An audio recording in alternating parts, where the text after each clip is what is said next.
So when they say that there's no one true path to healing or everyone heals differently, like I'm starting to really get that the more I look at this because now I know in past videos I told y'all that the sixth house is your reality. This is where reality checks come in because your body can't actually take it anymore. The sixth house. This is representative of Virgo energy, your body. Now, with the access of Virgo energy and Pisces energy, the 6th and 12th house, this is a coming to Jesus moment. This is when you're like, I cannot do this shit any fucking more. I need help. I need to surrender to Pisces. I need to surrender.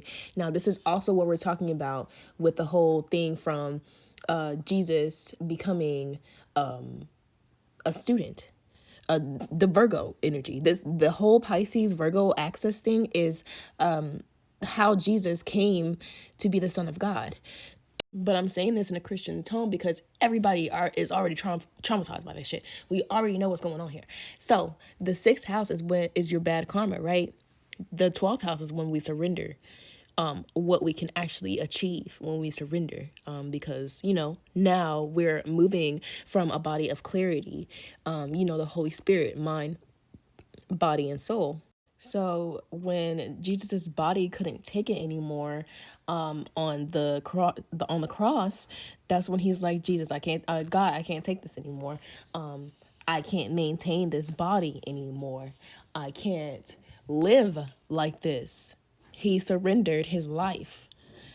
And once that happened, that's when he is pure. That's when he has clarity. He can actually achieve things outside this physical realm. So the people who are in chronic survival mode, inviting negativity in their life unknowingly, mind you, because the sixth house is where our will is actually starts to get tested by reality. And our will, the formation of it and how we feel supported or unsupported in life is completely dependent on our parents, our first authority figure, our first voice of authority that transfers to us and how we deal with our own life, our own reality.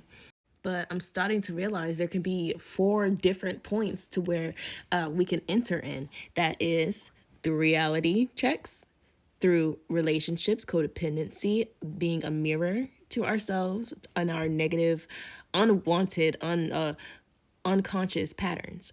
And then the 8th house, where it's traumatic. We really feel like we can't do life. We can't survive. So it's like we are dying. And then the very last one is the 9th house, when wherever we go, because the 9th house is travel, expansion, there's nothing. We don't feel anything. There's no life in this except for what we've told ourselves from the very beginning of what our parents said.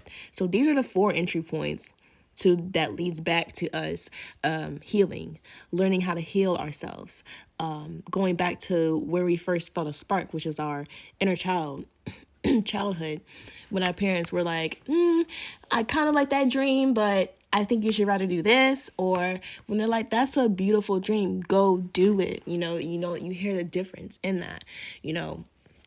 It's that authority, the will versus the ego. And that's what they say, like, oh, I don't know about free will. I don't know if that exists. I don't think it does. It does when you make it exist, when you invite it in. And it takes a while for people to do that. And some people actually get stuck in the 6th house. That's where, the body tenses up. People pass away. Their nervous system is messed up. Chronic health problems. That's why they say this is a house of bad karma. This is where a lot of people get stuck. And in the 7th house, it's terrible relationships. If you have Pluto here, that's a whole transformation of how you see yourself when you have that come into Jesus moment. If you have Virgo there, or Pisces there, because it even goes into like they actually might double down and never pay attention to themselves. That's what leads to trauma, thinking that other people are the reason that I'm like this, which they are, but at the same time, it's still you. So it's your responsibility to do that. It still goes back to your responsibility. Work on yourself. Be disciplined with yourself. It's just a whole thing, but I do really understand how the zodiac wheel can be used for healing. It's in depth with our actual path. And like I said, nobody nobody has the same way of healing because they're in different places in their life, basically.